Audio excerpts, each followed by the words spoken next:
Well, here we are making a video in the rain. Got a roof I built this deck on last year, and we're having a problem with the roof. Blew the shingles off, so we're going to get up and put tarps on it. She's got water leaking in her basement, and they just redid the basement, so that's not a good thing.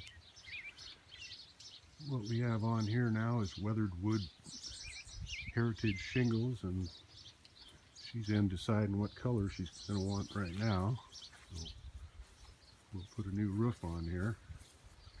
Let's see if we can zoom in here a little bit. We had the wind take a few shingles off, and that's not a good thing, because then the water runs down under the valleys and finds its way down the basement. That's not a good thing. So this is Pat from Associated Siding, Omaha, Nebraska.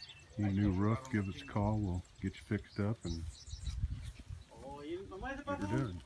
402-680-5412. Thanks.